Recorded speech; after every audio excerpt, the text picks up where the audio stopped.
I was just touching base to see when you think you might be coming back. You know, I'm just worried that you're not going to find your stride here if you keep going off-world all the time, Kara. I'm worried you're not going to find your people. Yeah, well, that's the thing, Clark. I have no people. Oh, yeah.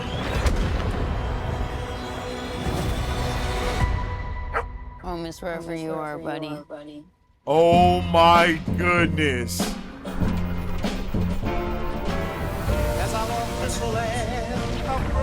Crypto and I at least had This each other. looks awesome. Honestly, I thought we were lucky.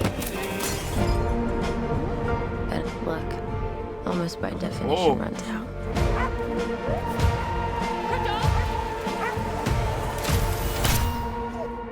What can I do? The brigands carry the antidote on that person.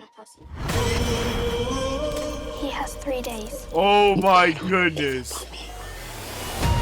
Oh, that's what we're doing. It's a crime of the Yellow Hills. He murdered my innocent family.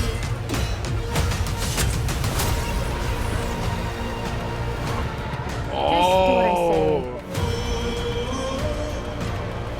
And don't die. This does not look like this is gonna end well for you guys.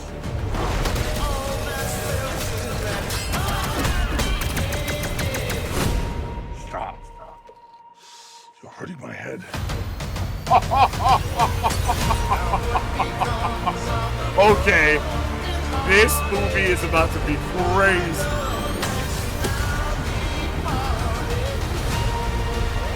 Whoa.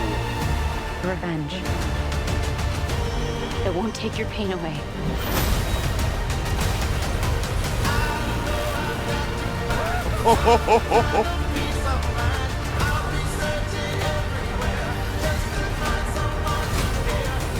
Your eyes are beautiful when you cry. A lot of pain,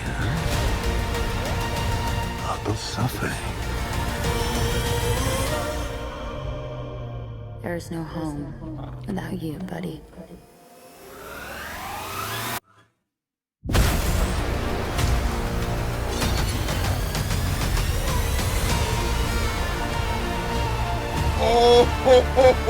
It's from that dive bar. Funny.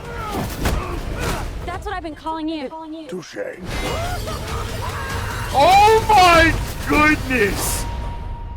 Oh my goodness! Did we win, chat? Did we win? I think we might have won. I'm not gonna lie. I think we might have won, ladies and gentlemen.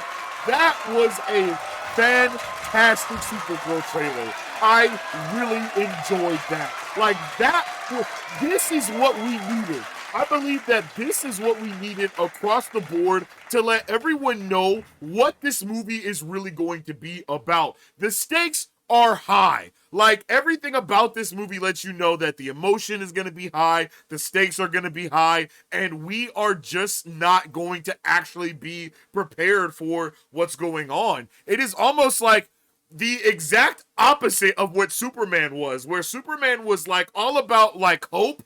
I think that this movie is kind of the other side of hope. Not necessarily just despair, but the despair that you can feel in the lack of hope, which I think is actually a good way to look at it. Superman is the overabundance of hope, and Supergirl is kind of the lack thereof. You know what I mean? So, I like the way that they're showing us all of this stuff, and just starting this trailer off with Superman being worried about his cousin. That already is very, very high tier of what this emotional impact is. Superman is worried about her. He's looking out for her. He's like, yo, you need a family of your own. Come back here. You know what I mean? There's even a movie. There's a Supergirl movie where where Superman takes her to the future for almost like that same reason, because she doesn't have a found family yet, and all of this stuff. And then he takes her to the future, like Justice League stuff, and he kind of tries to leave her there so she can kind of get her own found family in that universe and whatnot. And, you know, I'm just saying that there are connections to where Superman has always cared about his cousin as soon as he finds out there is one. and just hearing her be like, that's just the thing though. I don't have a people. You know what I mean? Like, I ain't got nobody. And then I'm really hoping that this is going to be a completely kind of different take on what we expect to see from the overarching Supergirl narrative, if you will. Let me know how you guys are feeling about this in the comment section down below. Let me get a 1 in the chat if you guys are feeling this. Let me get a 2 in the chat if you're not. And let me get a 3 in the chat if you're just happy to see the DCU somewhat alive. Here we go. You know what I'm saying? After seeing a trailer like this as well, I think we can definitely understand a lot of the complaints behind the Lanterns trailer. Like, this is a all-out cosmic epic trailer style thing, and then you get the, you know, Lanterns just on Earth chilling, 2 dudes in a car. So I can understand that frustration for sure. But I am really excited about what we're going to be getting with Supergirl. So let's talk about everything we know regarding Supergirl 2026. This is a brand new DCU film rebooting Supergirl, Kara Zor-El, directed by Craig Gillespie, who did I, Tonya, and written by Anna Nogueira. This is part of DCU's Chapter 1, Gods and Monsters, with a release date of June 2026. June 26, 2026, excuse me, releasing in theaters and IMAX with the cast of Millie Alcock as Kara Zor-El, aka Supergirl, Matthias Schoenaerts as Krim, the main villain, Eve Ridley as Ruthie. We saw her here featured in this trailer as well. Of course, Jason Momoa returning as a fan favorite wild card Lobo, or making his debut as a fan favorite wild card Lobo, and then David Krumholtz as Zor-El, and Emily Beecham as Allura, with David Corenswet obviously making an appearance as Superman. This isn't your typical hopeful hero story. Kara grew up on Krypton and watched it die, all but showcased here in the trailer. So she's more traumatized, reckless, and a lot messier than Superman. This film is going to follow her on this galactic revenge mission with the young girl Ruthie, who we also see yet again featured in this trailer. So you can expect this space western revenge story vibe. I mean, basically you can think True Grit meets John Wick, but in space. So you're going to have a lot of emotional trauma, the crazy cosmic scale, with a tone that is much, much darker than Superman. Kara is a mess. She is kind of a drunk and much more of an anti-hero than you would expect to see here. So this is not the clean-cut Supergirl that people are expecting.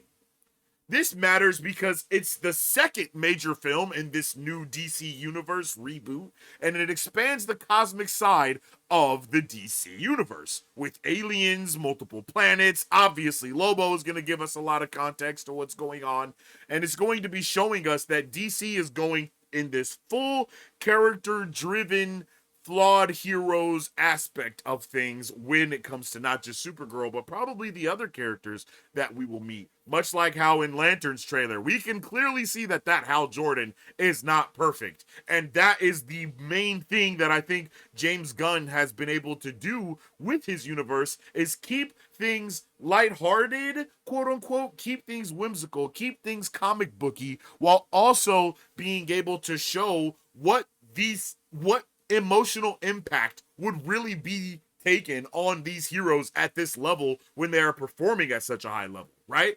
So I am really excited to see what this story has to offer. And this is going to be a female-led space revenge epic with that heavy focus on grief, identity, trauma, not about becoming a hero, but it's just already just coming along to an already broken person. And that's what makes this story so different than the others.